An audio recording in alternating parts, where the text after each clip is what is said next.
to different countries, Latin America, Africa, all those places. Right. Some in South Asia, some in Southeast Asia. And we bought a lot of ventilators and donated them. All right. So these are like imported ones, or the Imported. ones that are being Yeah, made? no, not. We don't make them. All right. We only make, now we make lots of Lifebuoy for people to use. All And right. sanitizers and soaps. Absolutely. Yeah. In fact, they said, they have the best ones here. I think somebody else joining in. We have.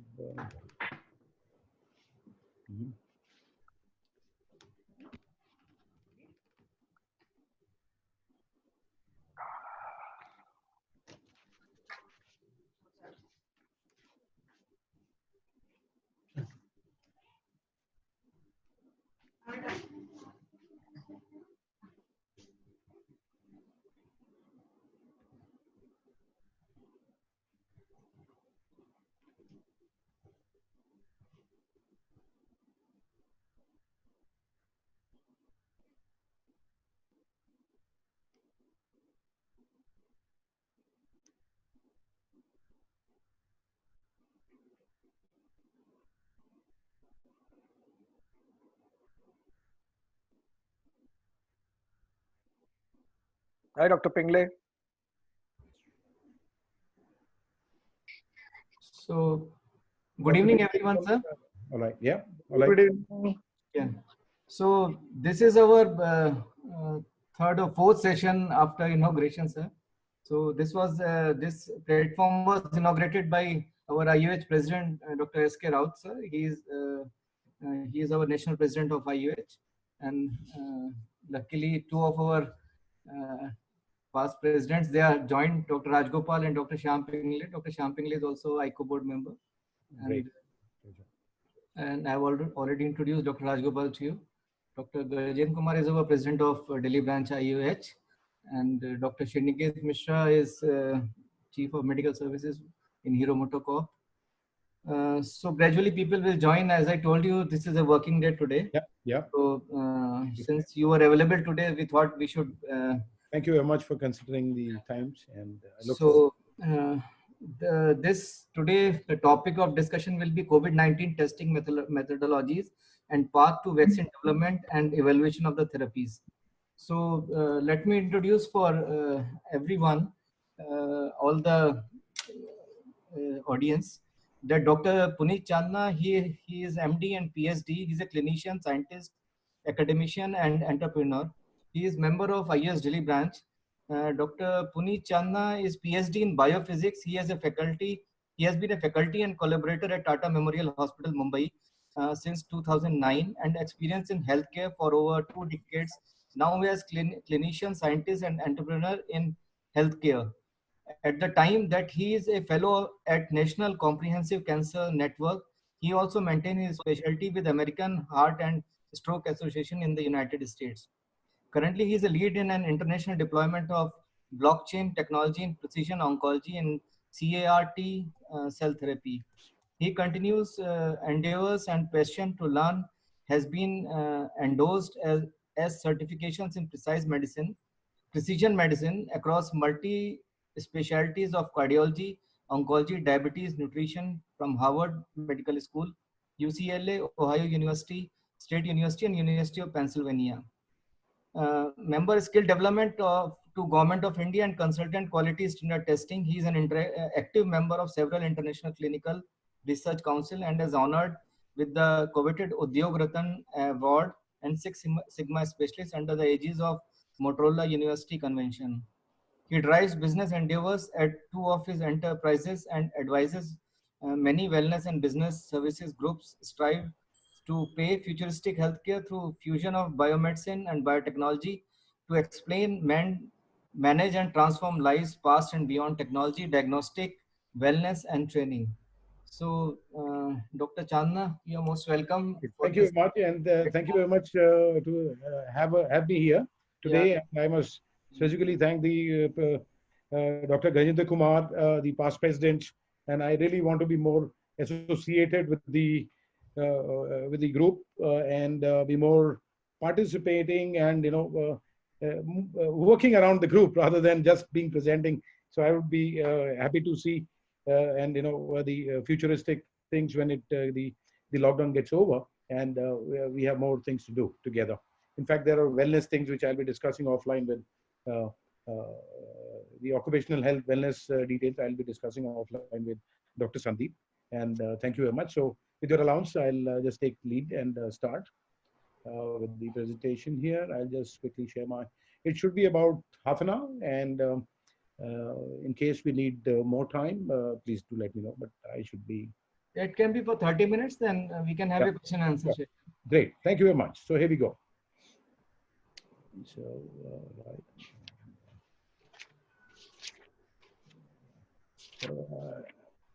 I feel like you're able to see my screen, sir? Yeah. All right. So good evening, gentlemen. So I have to start with the grim picture here, because though we are opening up selectively, but then I still feel that we are under the very strict restrictions. We should continue with that, because this is the current screen about half an hour ago at the John Hopkins, which captures the entire global database. So we have about 35 lakhs total confirmed cases today, up to today. Total deaths is about 247,000. And India is also recording beyond. Maharashtra also is the last night was about 2,500 cases. So I think it's an important topic we picked up. So, able to, all right. Just brief on the microbes, which everyone would know. I think there is a whole gamut. This is, I've never understood this very clearly, though I have been working and publishing on the viruses for quite some time, even in cancers, and more on the molecular side as well, which is human papillomavirus and all. So we briefly have the gram-positive bacteria.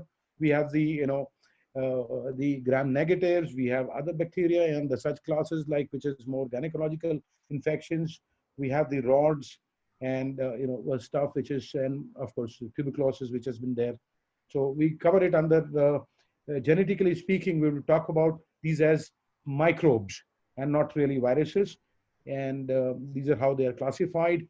And further classification goes is on the DNA viruses or the RNA viruses. I thought of getting it on this slide here and having the corona one on the red, because it falls under the RNA viruses, which are like forward stand viruses. And we have, the overview, which is from morphology, genetic material, taxonomy, and, the membrane proteins, what it forms. So we'll not go too much detailed into each one. But then prions are also, you can see it in the pink here. Prions are getting more attention in the United States because of the diseases they have from the animals that's coming in. That is mainly deer. Going forward, I felt it has to be more animated forms of, presentations. Otherwise, it becomes so monotonous. So I picked it up. This one is a cell structure. It is like an office, I would say a building, where you have the walls, which can be picked upon and understood in the real sense for their working functions. So we have the workshops on one side, which is the endoplasmic reticulum, and then the main is the office, where you have the books, which are in fact like genes, and you have information that's the nucleus. Then you have utility area, and then you have the mitochondria and so on. So I felt this is easy to understand, but DNA and the genetic information is gathering more gathering more attention over the past 1 decade, which is why I felt if we are not together with that, it may be not so realistic in the future, like we are coping up with the the COVID issues which are getting us all together online. So why we call it COVID-19, of course, everyone knows. I don't want to go in details, but it is genetically similar to what we had as the SARS coronavirus in 2002. So some people also would like to say SARS-CoV-2. So it is genetically similar.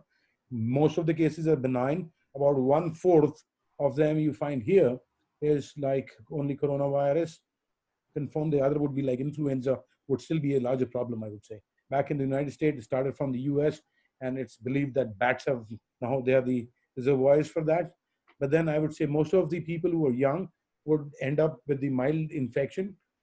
If they're isolated at home, have plenty of fluids and are quarantined, they significantly do well. Severe symptoms, of course, we have fluid oxygen, ventilator support, which is ventilators are of late being talked about in many areas and places where in clinical functions they say that maybe not required. But I feel the reasons they give is fairly the volumes which we are looking at, the peaks and the other oxygen parameters are well defined, and it's not a new thing like we are using a ventilator just for COVID. So it has been there for a long time. Most of the healthcare systems have talked about containing the virus with two things, which is, I would say, the capacity of the healthcare, which is to include number of beds, the ventilators we have, and raising the bar. Raising the bar is, I would get into the other slide. So which is the bar is basically a dotted line, which is a capacity which can be raised up, or quarantines that can be, taken forward, which helps us on the containing the virus. So there is a reproductive index, which is given assigned to all viruses. So here we have the reproductive index for COVID-19 is 2.2, which means if you have R0, which is a reproductive index greater than 1, or R0 is equal to 1, which means one person transmits to another one. So here we have a 2.2, which is significantly higher and much more chances for a spread, which is how it is depicted here. We go further, young and healthy people, though they may recover faster, there may not be mortalities in that area or the region or the functions if you look at. So we can classify the patients. So I've got some data which classify patients on various different symptoms they have, and the age, the condition post COVID. But most of them still would remain with pulmonary fibrosis, which again is an occupational health hazard we are talking about. So it might be more restrictive in future for them to work if they have recovered. So need to be carefully watched. All right, the acute respiratory distress syndrome has been there for quite some time. We understood it from the H1N1, the swine flus. So the mortalities are mainly due to the septic shocks. Like I said, the symptoms we will be talking about today is fever, cough, shortness of breath. But then a lot of data is now coming in, wherein fatigue and loss of smell and taste is beyond a pneumonia. It can be talked about as the initial symptoms. We have pediatrics talking about the symptoms in the toe, which is in the web spaces, wherein you can find the early symptoms of the infection, which is still to be validated and taken therefrom. How do the pregnant women react are not really at a great risk. Rather, the mothers who are feeding would not contribute to the COVID because it may have constituents which will not spread the virus further. We looked at China and a few more places. How they started was initially stay at home, which is lockdown, and non-essential services were blocked and taken away. So they saw, the cases coming down, and then there are spikes which are seen in between. But then there were total 57 million people, 15 cities. Why I'm showing you this is that the methodologies, the ways people have tried to contain is different. Like South Korea wanted to do the mass testing, which is they went to about 15,000 tests a day, and they tested about 317,000 people. What we learned from South Korea is that they also raised the bar, the dotted line we had seen, they raised the bar with the well-prepared system, like having more hospitals come up, more number of beds, so that at least each one can be contained or can be treated properly. So this is the Hubei graph, which normally people refer to in their publications, which are now very often coming around the COVID-19 data. It's kind of weekly, I see about 2 publications. So the Hubei is a place in central China. So they had actually predicted the scores that from data of the red ones is what they actually are in, and what the red ones could be if they had not gone for a lockdown. So they would have actually gone something like 1 month more in lockdowns. Debatable though, but then allow me to move forward from here. So this is where I would like to summarize. This one is raising the line. Raising the line would mean pushing it up and to flatten the curve. So some people do it with the, the healthcare system preparedness, which goes up, or it is by the mandatory lockdown and mass testing, which is we have seen in South Korea and China. Even US is going with the mass testing. That's what they're trying to do. And the treatment, of course, supportive care and vaccine we are expecting in 2021, if everything goes from maybe early, because there are about 5 vaccines already. I've covered some data there. There are 5 vaccines under the phase 1 and phase 2. All right, the fatality rate, I would say, is higher in few cases. People are talking about strains which are S and L. So as L is a more aggressive strain and the S is the kind of a stable or a general strain, which is contraindicated by WHO in their publication, as well as others.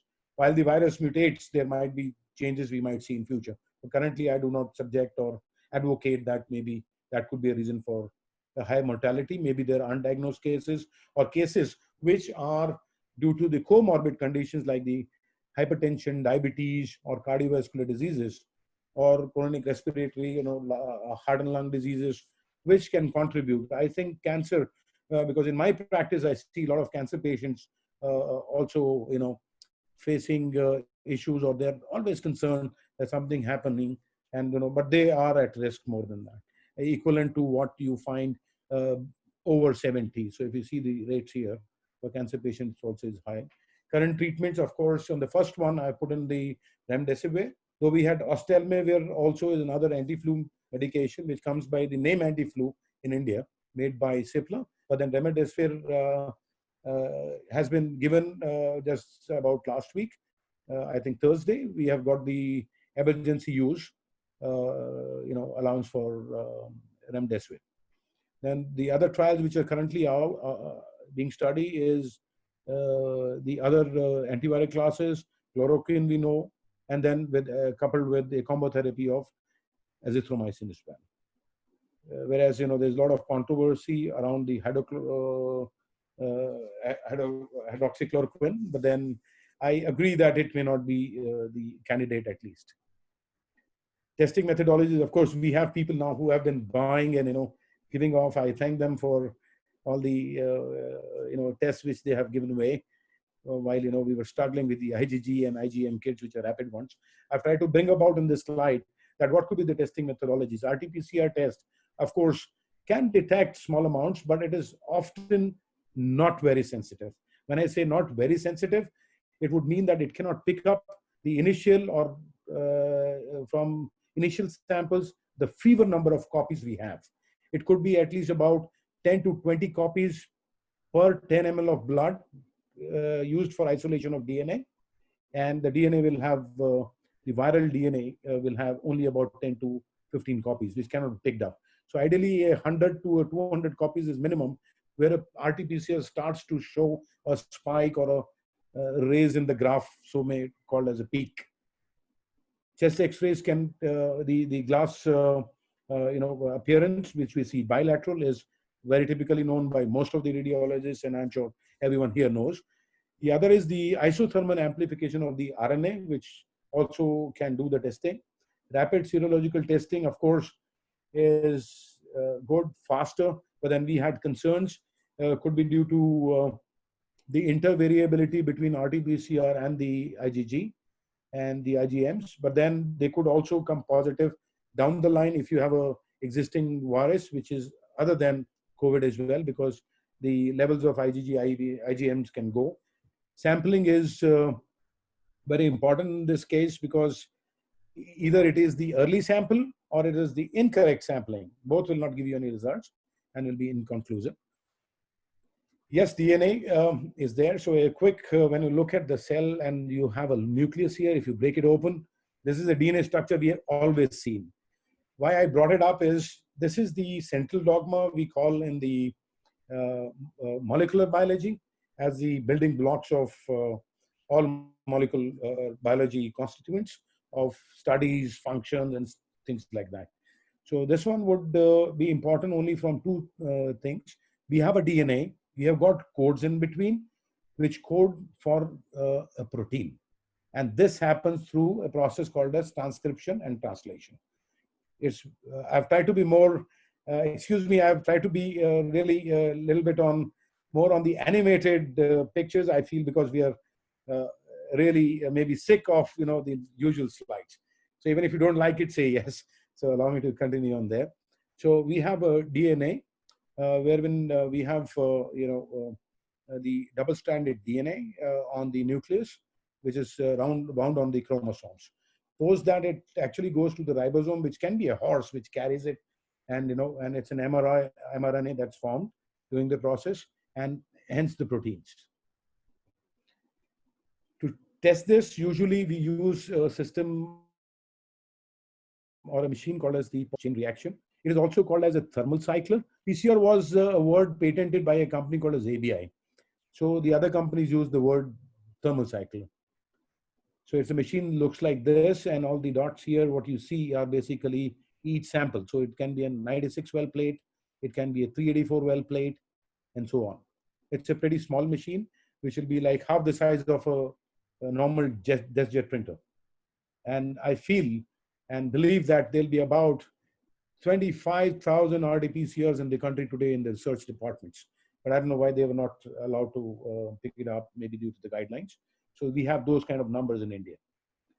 Moving forward, why do we use a PCR? PCR would be used that, many times the sample we pick up, the sample of interest or the DNA of interest is often very small in number of copies. So idea is to look at amplifying it and making more copies to be more simpler in stating so. So we, from 1 or 2, we can make more copies, and that is how, and that is why PCR is used. So it contains about 2 or 3 steps. And the beauty about my guide was that I was fortunate. He was a Nobel laureate, and based off the Berkeley in United States at the Department of Energy. And he said, when it's you doctors would have to learn it in a different way. So he taught me is like denaturation or annealing. These are basically the inherent property of DNA is when you heat it, it gets separated, 2 strands. When you cool it again, it comes back again.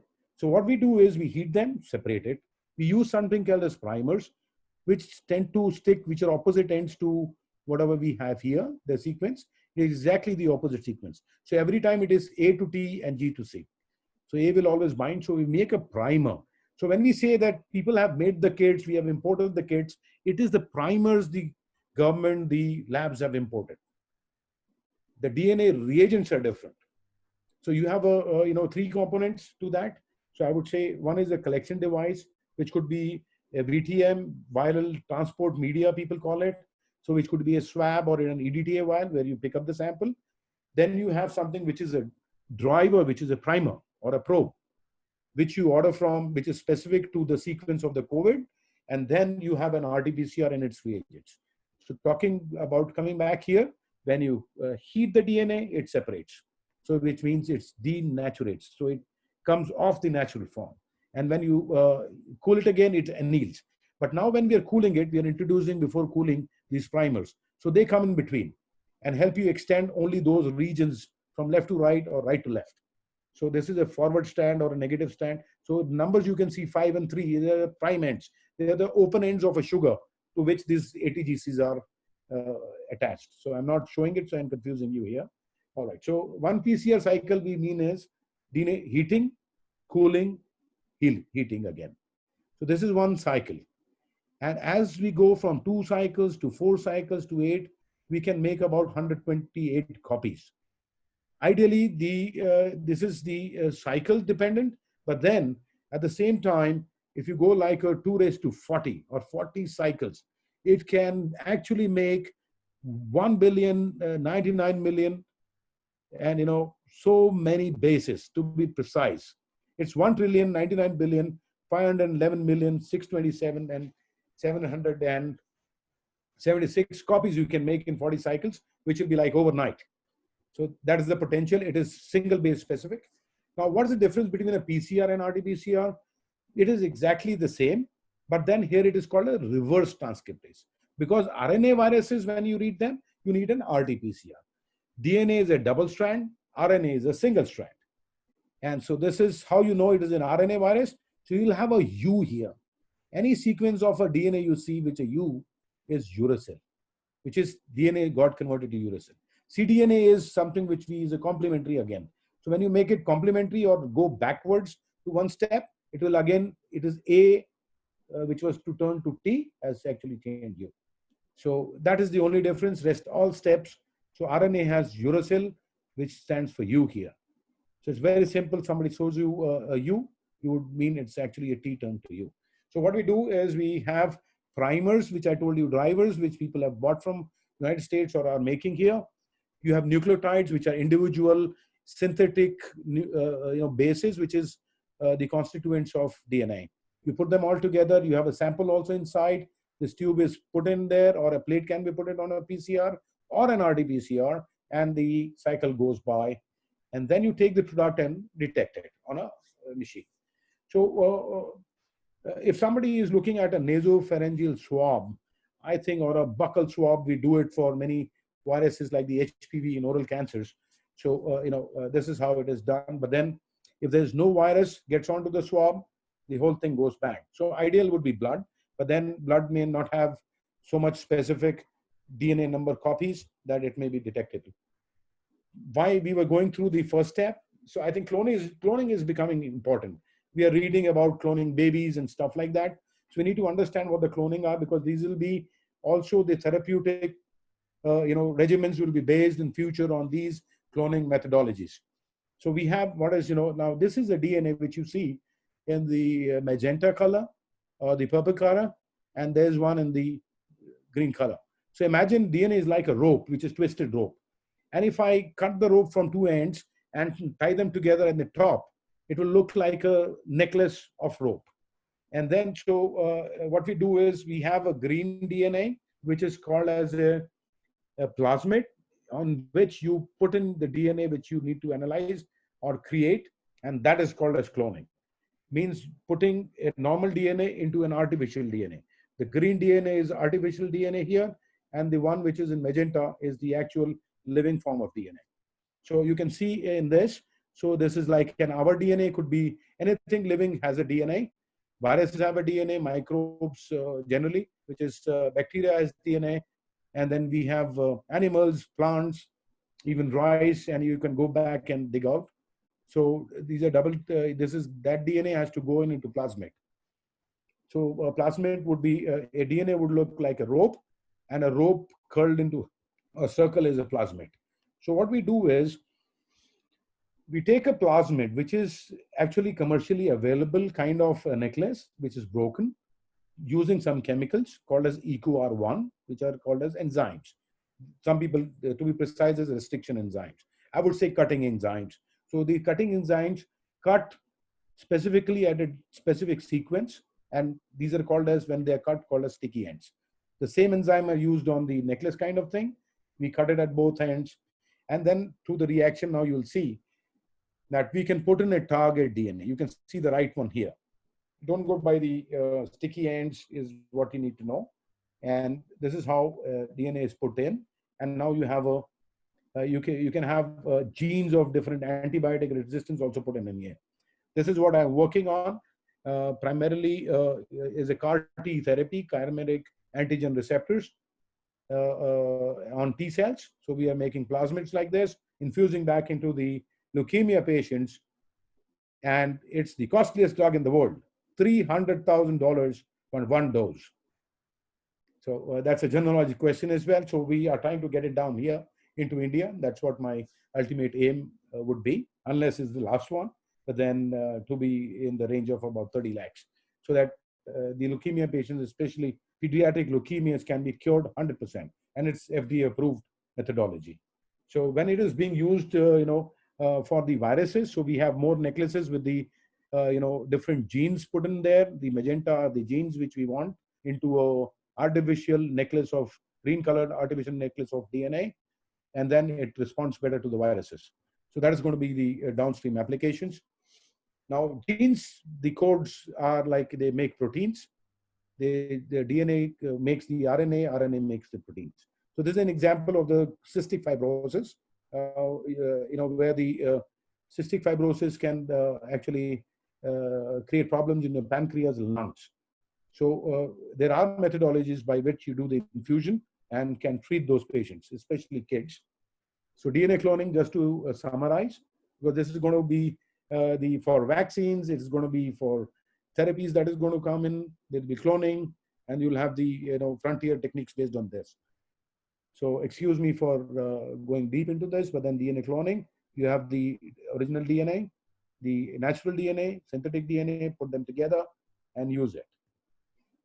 Now coming to the BCG vaccination. Vaccination is an important form to treat most viruses, outbreaks, and we have been having BCG since I think, as I can see, is like 50 years, as I have known them since my childhood. But then there are many studies which have of late come in. I picked up studies which were good. Mortality was lower, but then the takeaway from these studies from China was that they did not account for the preparedness or the isolation measures. So if you remember, I was talking about the raising the line. So they never talked about that the cases came down because raising the line, or was it the vaccination? So there is something which is hidden. And WHO, of course, has now lately confirmed that there may not be, there's a non-specific effect on all-cause mortality using that. But then definitely we know BCG gives rise to IL-1 beta, which are the cytokines initially used for the immunity, and the random immunity with what we can gain.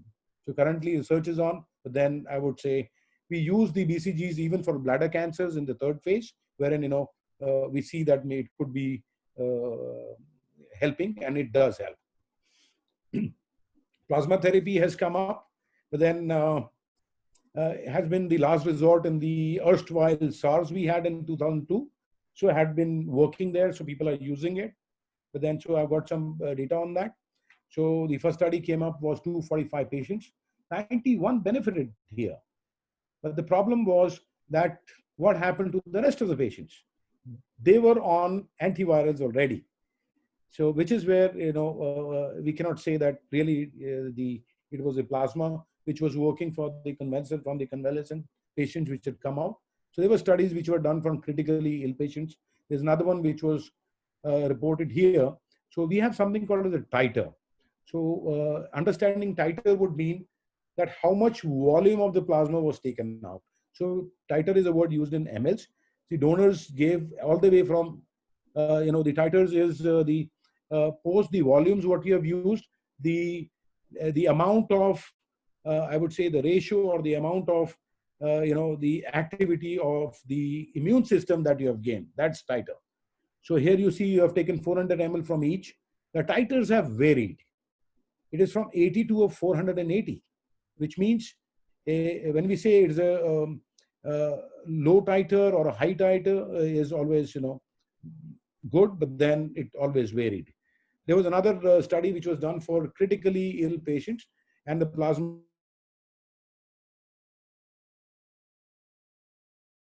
is again Chinese. It confirmed that the titer was 1:640. So which means the immune system was, we can say the immunity which we gave as a passive immunity through plasma infusion went up like 640 times. But then they always claimed that the 10 patients who treated to the historic scores, which I feel weakens the study and the use of plasma therapy. But fortunately now we have in this study, now the protocol is available. In case it is taken as a last resort or something, this particular study has got, I would say an algorithm which takes you from what molecular testing and all the way down to the lung injury and, when you're using a ventilator. I don't have to tell anybody, there are seniors here on the adaptive immunity and the T cells or the B cells. Of course, vaccination is important. Now, there's a term called as the herd immunity. So each red one guy here is basically a person who is,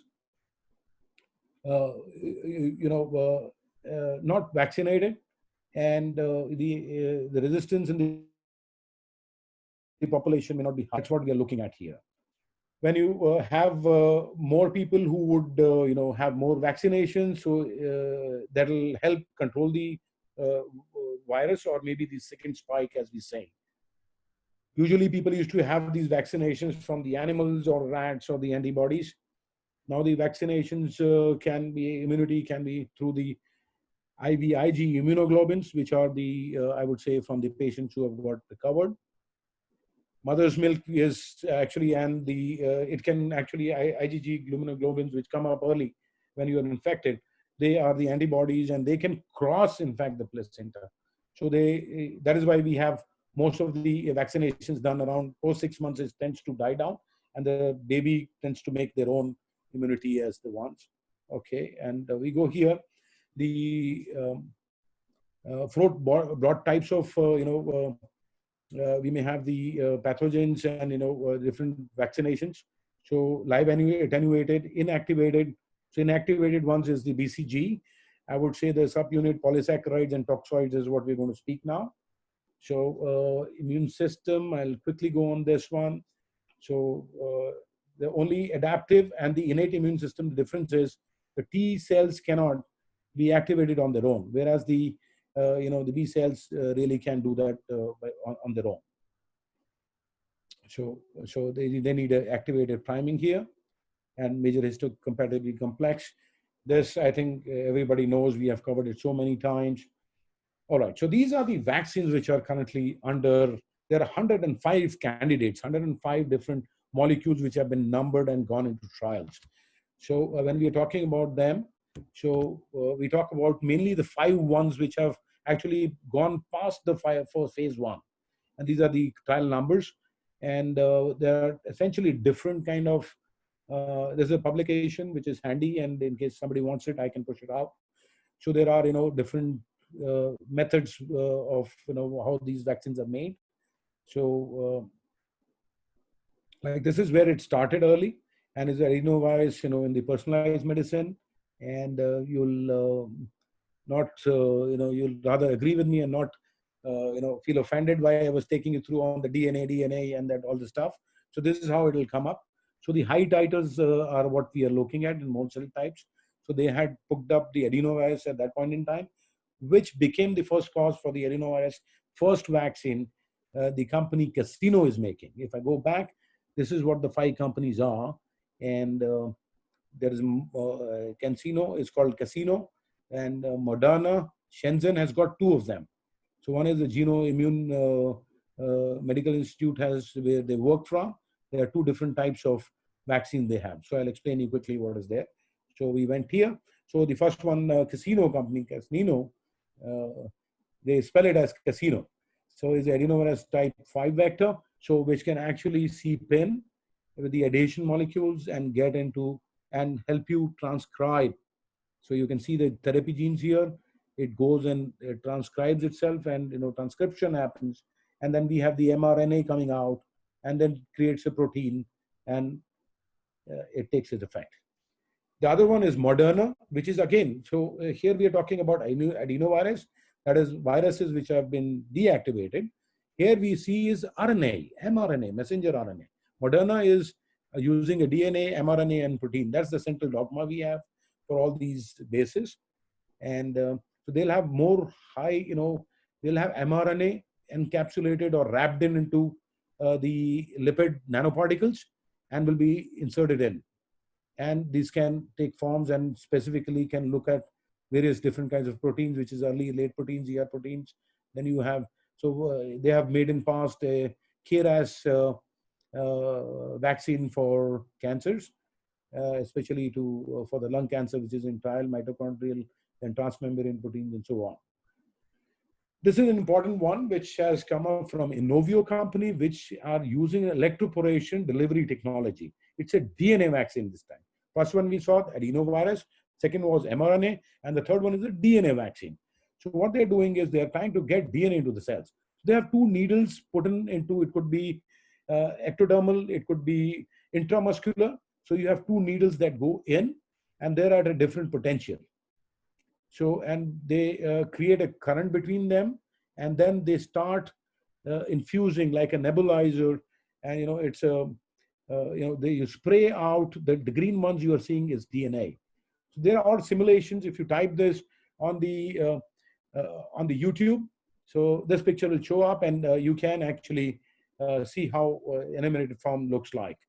For brevity, I didn't want to pick it up, so they infuse it. So this creates an electronic potential between the 2 electrodes and makes the cell membranes permeable to the synthetic DNA which we have and into the vaccine. So that's the one. So in case we have the Moderna's and Inovio, and Shenzhen is the 2 which has got 2 of them. And I would not go deep into these two ones because it is another thing which is more a little bit more complicated. But then it's done through the the cloning process. So we change the DNA, get into a plasmid, and then use that and infuse in the cells. So this is working, like I said, for the cancers. For many people might have heard about CRISPR technology, which is like cloning babies. So that is the one here, and the other one is like RNA they have. Now mutations. The people have been talking about strains. So I thought, there is something like an S strain, L strain.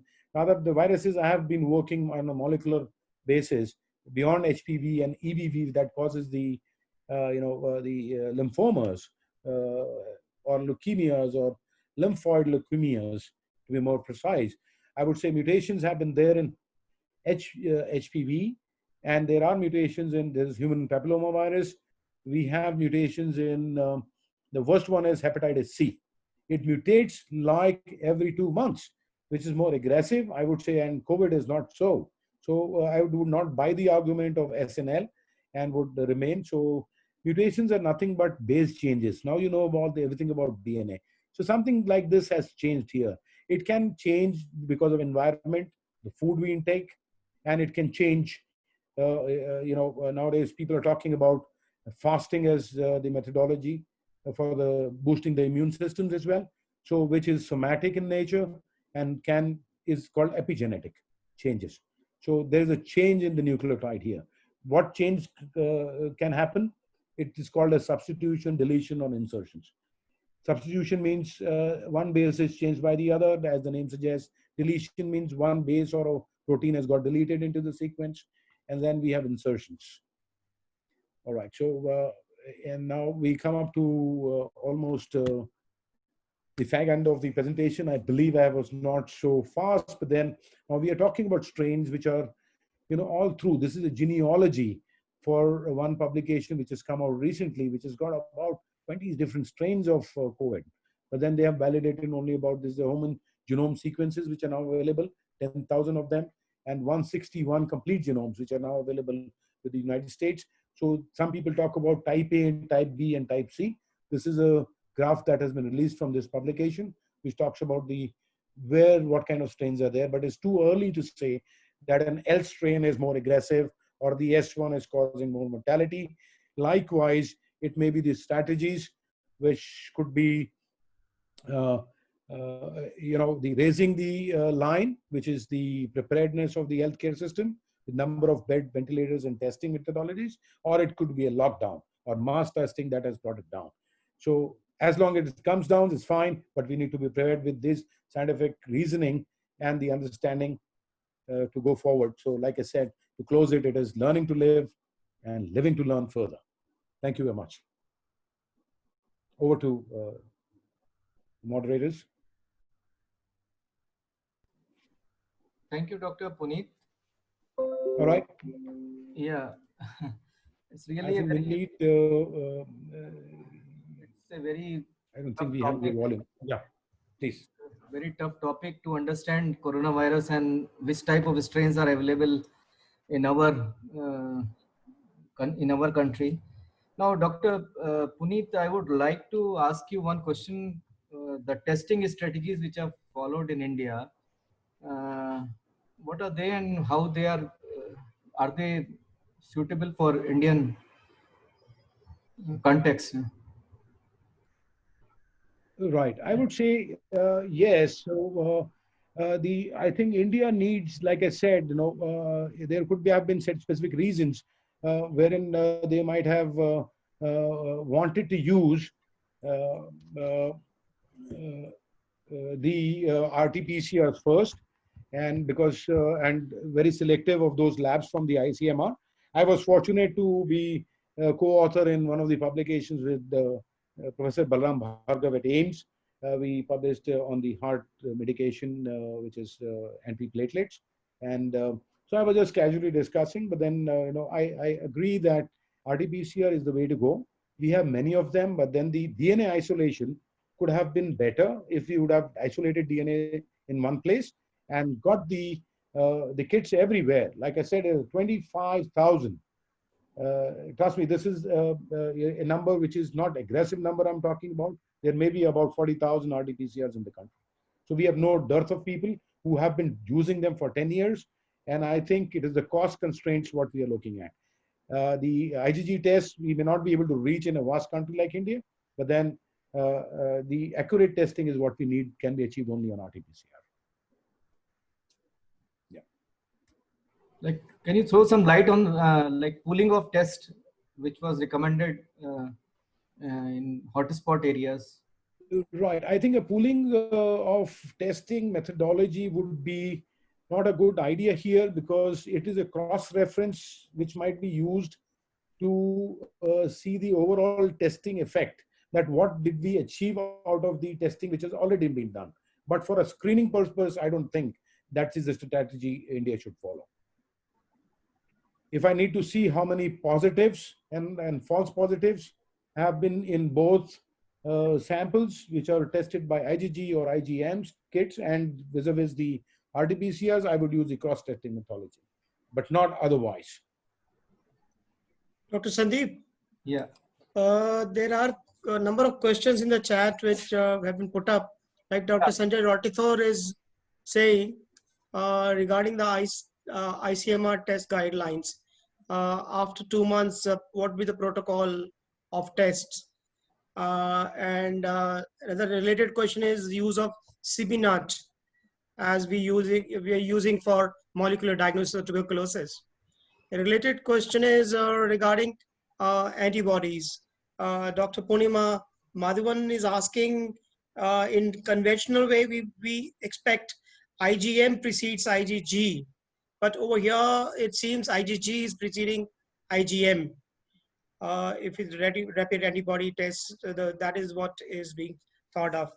And last is, do we recommend BCG as therapeutic? So these are the few questions that have come during your presentation in the chat. Dr. Chandna, I would like to respond. Right. Thank you very much. Thanks for helping me out on these ones. So I'll take one after the other and in the sequence, and I hope I remember them, but then I'll do. So the first question came in as, could be the, yeah, thank you very much. So the first one was, I think, on the ICMR guidelines, how they're going to be. I think the guidance is going to be more or less the same. It could be that the private clinics will be empowered more, and a few IgM, IgG kits may be allowed at the clinician levels in private clinic settings, wherein they could look at those who might come in, and so that the load on the hospitals is less for the patients to be admitted. I think at the end of the day, it will boil down to how many tests we may need, how successful the lockdown was, and the cost of deliverables. The cost of deliverables would be something like the 4,000 rupees is the official private testing for the clinical lab, and it would be about 2,000 in the government lab. And I'm sure, incidentally, I can just tell you there are about 5 companies who are going to make the real primers and probes in India, because my company sells the only DNA synthetic production machines. So the synthetic DNA we were talking about. So I'm flooded with calls every day from companies which are big pharma companies, and it'll become more cheaper. So it'll be RT-PCR is the way to go. I would not still place my bet on the IgG, IgMs, because we don't know whether because it could be a recovered patient coming back and may show up still positive. I hope that answers. And the use of CBNAT. Yeah, the second one is CBNAT. Yeah, I think there was never a dearth about NAAT, nucleic acid amplification test technologies in the past, but I think Cepheid won the race only because the FDA approval. So it is generally the FDAs who decide that what kind of equipment which have got precisely the 510K approvals under the FDA who are allowed to use it. So in these cases of epidemics, I would say it is currently the emergency usage, which goes always on the RT-PCRs, but due to the limitations of the RT-PCRs, it may eventually come up on the CNATs or even on the next-gen sequencing methodologies, which are being used, because we'll be reading more. But then reading more is not the question here. because we will look at the targets which are hotspots on the DNA as well, not on the, there are hotspot regions on the DNA also. So reading them is important, not the whole genomes. So it would definitely, NIAT will have, like I said, the isothermal, and the techniques and the companies would really, would eventually take it up. We need one box which can do everything. Yeah, of course, of course. All additional factor for India was that we are manufacturing TrueNAT, which ICMR has allowed. That's right. As a So I one-time think measure. it's a significant step. I think Yes. that's the way to go for India. Right. And Regarding, there are technologies yeah. that are not labeled, so Yes. that can be also picked in. True. And regarding IgG and IgM, Dr. Purnima wanted to know. Yeah, all right. That's a very yeah. smart question she has. Very smart question. But then, you know, if I talk about proteins or the antibodies, they can be made heavier or lighter to look on the left-hand side or the right side of the paper of a card which is used as a rapid test. So it's irrespective, it is before or after. It is like I am making things heavier because it is like a chromatography, and, you know, like it's a paper-based, if I talk about thin layer, scientific, mechanism behind it. The thin layer chromatography or things we talk about, we coat the papers with antibodies. When we talk about the antibodies, they can be made higher in numbers or their Dalton size, so that you want to see them first or later, or even before and after the controls. So it is just a modification, and I feel that is substantial. Right. And the usage of BCG as a therapeutic. I would not lay my bet on it any day. Yeah, because but there is a possibility. There is a possibility, but there's research only will prove in time, in course of time. One interesting fact which I came to know today while Health Minister was interacting with the scientists in the Department of Science and Technology today was the role India and China are going to play for remdesivir, because of two reasons. API for remdesivir is only China, and it's pricing 1 kilogram for 1 crore. 1 kilogram for 1 crore rupees they are selling the API, that is active pharmaceutical ingredient. And but they do not formulate, so they don't have manufacturing capacity in China, and there India comes in. Even US does not have enough manufacturing facilities, so USA will have to depend on India, and India will have to depend on China. That will be the axis which is going to roll out as time goes on.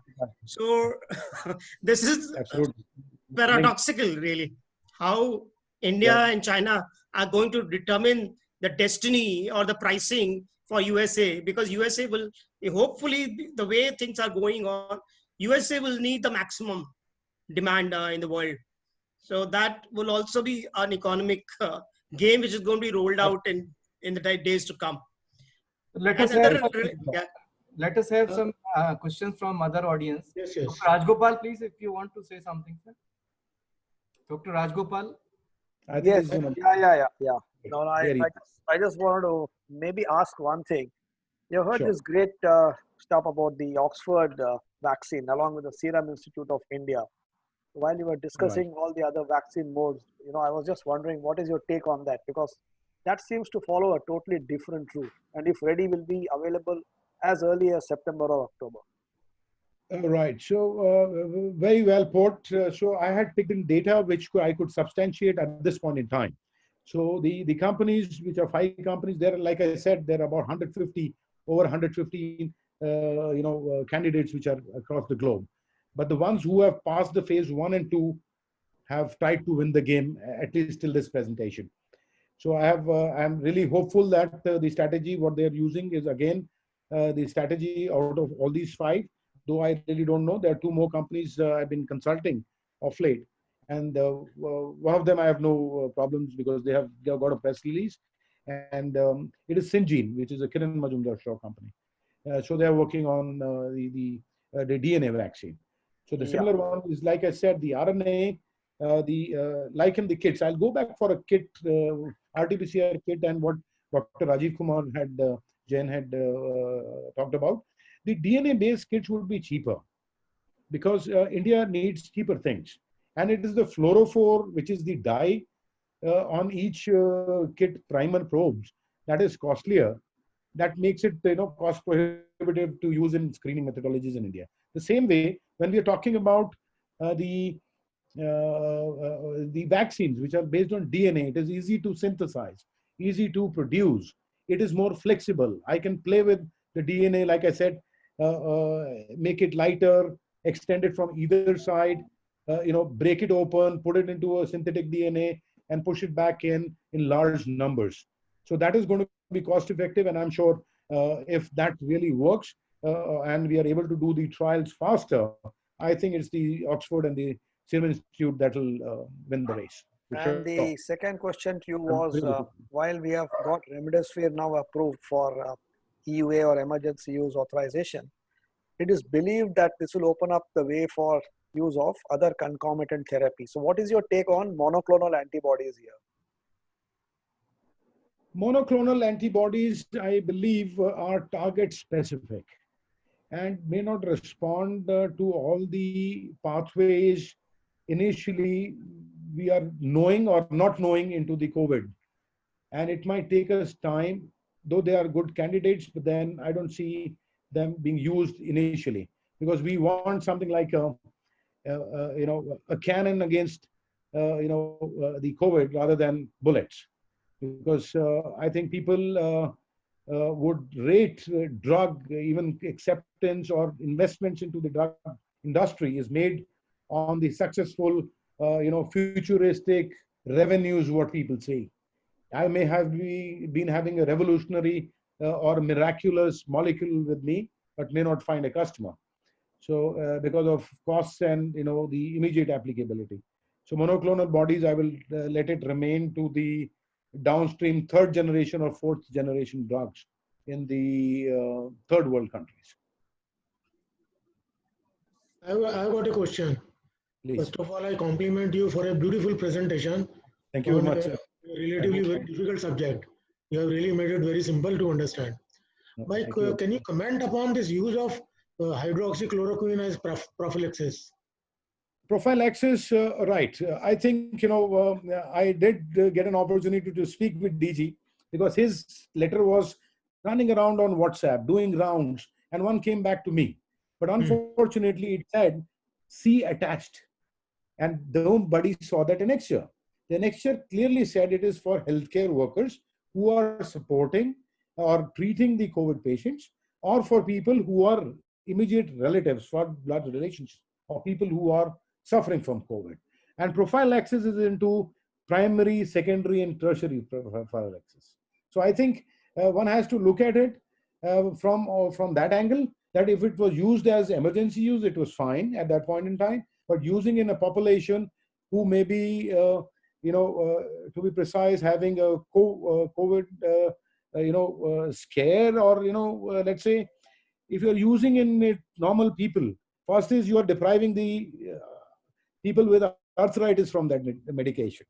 I'm not commenting on the exports, but then the other is a long QT syndrome. It can have devastating effects on the heart for some people, at least about 20 to 30% on the long QTs, which could be high-aged or a few populations we have in India specific. I will not mention the regions because it will raise some controversies, but we have data that it may not be a good drug. But my concern was, if it is effective for the healthcare professionals, then it will be equally effective for other high-risk groups. Why not for other high-risk groups? Right. I would say the choice in emergency situations is rightly made. The word prophylaxis is used, and like we have, empirical use, like we have prophylactic use of drugs and medications. I think here the question was, if we have something is better than nothing while it's being tried. Like they tried the plasma therapy in SARS, which was the last resort. And now they're using it for COVID-19 as well. So I think, at that it's a very difficult situation to, as a administrator, as the organizations like NCIs or people to come and make consensus. At each time, it took a very long time. Like I'm part of one at NCCN, which is like 20 leading hospitals of the world for cancer. So it is difficult for them to come together at these times of emergency. And I think, something is better than nothing. if I have to talk about in a normal language and not use words like prophylaxis or empirical. Even sometimes even tuberculosis is unmanageable, and maybe meningitis for that matter. We go with the ATT as empirical therapies. So I think if that answers, though it is a little bit. One more small question. Can you comment upon this Professor Gilbert's claim of putting in a vaccine by September? This Cambridge vaccine. I think it was, yeah. So making vaccines, I would say, while I was working, it is more of a controlled area. Like most vaccines, which are based on the DNA modifications and so on, like the CAR T cell therapy. You must have read in the papers also, and there was a person who wrote the book. He's a good dear friend. Is Siddharth Mukherjee, who wrote the book for Emperor of All Melodies. So he is working on the CAR T cell therapy. I'm unfortunately a competitor for him, but we are good friends. So I'm doing one revision of his one book chapter on that one. So what I'm trying to say here is, it is a very controlled area. It is not difficult to make a vaccine, to run it through the phase 1, 2 and trial and up to the patients. Vaccine, trust me, people, we can start from start to finish. It takes only about 2 months. Okay. Because we need initially the sequences. We read them on normal sequencers. We take them across. We do it multiple times. We validate the sequences. We know what are the the targets we have, and we know the strategies now. Like the 5 strategies I've shared with you. Use any one of them. That is going to be the one. And it's like combinatorial chemistry, cherry picking, and the kind of machines which are available, which are robotics, can pick up specific out of, you won't believe me, 1 million is to 1. They can pick up the one which is working, their softwares, their artificial, and talked about as IoT, that can deliver those things in 2 months. So you can manufacture. It is a trial that takes more time, and you won't build, and that is what is coming up. Americans came and said, we have it now. Indians say, yes, we have it now, which was only about 3 or 4 weeks. And then to make it in sufficient quantity and bring it out for the pharma companies to manufacture in bulk, and getting it out to those trial groups takes time. Rest, I think it's really doable. Thank you. I hope it answers Dr. Ganendra. Yes, absolutely. Great presentation, Doctor. I have a question. Trying is difficult. I have a question. What is your take on nasal vaccine, which is being developed now? See, the nasal roots, vaccine. Yeah, the nasal vaccine, you're right. There are many routes to the vaccine, which can be. But then, if I compare it with the others, the nasal routes which have been studied in the past have not been so, promising for something which is aggressive in nature. The symptoms can take you to the faster mortality rates. There is more care. It is something like we are using let's say, cancer may be more dreadful from the point of view that it needs more money for support, but eventually a patient may not live for most cancers. While the cardiovascular disease it is an overnight, it is an emergency situation which most cancers do not have. Cancers might take about 12 years to develop, but then the overnight, we need some support for the cardiovascular. So I'm sorry, both cannot be compared, but then the efficacies of the nasopharyngeal administration has not been proven to be efficacious contains to IV. Because the route is different to reach the cells of the body. So, should we conclude if you don't have any other questions, sir? So it was a very lively presentation, Dr. Chandna. Thank you very much. I wish I was able to do justice. And we are in a very early stage in this journey of COVID. And gradually, as the developments take place in the treatment part, testing methodologies and vaccines, we would again like to hear from you what are the recent advances and the things which are shaping up.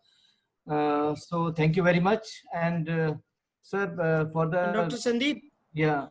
Before we conclude, I believe Dr. Shubhendu Mujgal is there. He wanted to make an announcement for all the attendees. Dr. Shubhendu. Yeah. He has to unmute. He is there. Maybe a chat message to him. Hello. Yeah, go on. Yeah. Hi. Thank you. Thank you for a very nice presentation. Sorry, I could join very late because I was in another meeting. Actually, I wanted to talk that I'm at present working with the World Health Organization to work on the developing the guidance for the workplaces. So I take this forum for the WHO and ILO are conducting a widespread survey of all the persons who are involved in the COVID response to see about their reactions about the availability of the occupational health and safety in the workplaces. So there is a survey. I had shared it with Rajiv as well as Sandeep also. So they had requested to as many as possible the responses to that survey on presence of health and safety features in the different countries and different workplaces. So I would request you to please share it with your colleagues and spread it so that we get a lot of responses on that. That will help us in developing the guidance, and we are working on further applications also on that. To work to develop certain applications also we are working on the basis of the survey response for the workplaces health and safety issues. So that's what I wanted to share with you. Dr. Mudgal, we have already circulated this in our groups.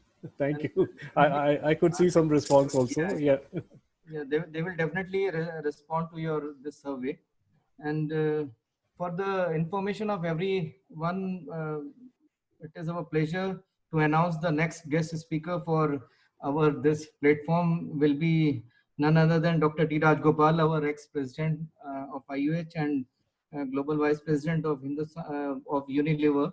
So topic and other things will be shared and the timing will be 6:30 p.m. on Saturday, coming Saturday 9th. So we would request everyone to join on Saturday.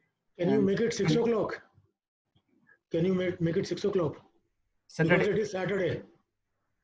We'll talk to him, and if he is available at 6 o'clock, then we'll request. The only problem was Sandeep, that I have a call till 6. That's why I asked for 6:30. Okay, then 6:30 is fine. No issue. No problem, sir. Then 6:30 and the topic and other things we'll take from him and we'll share with you, sir. So it will be a pleasure to hear from you, sir, regarding what we all need to do in this present COVID situation. And gradually we'll utilize these digital platforms to connect with every one of us.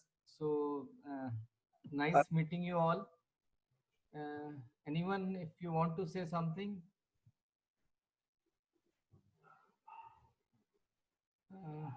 So Dr. Chandna, thank you very much. Thank you very much to everyone for patiently listening to me. I would love to do some specific topics of the needs and would definitely like to join and be more active. Thank you very much for having me here. Right. Okay, thank you all. Yeah, thank you, sir. Thank you. Thank you. Thank you. Thank you. Thank you. Thank you. Thank you.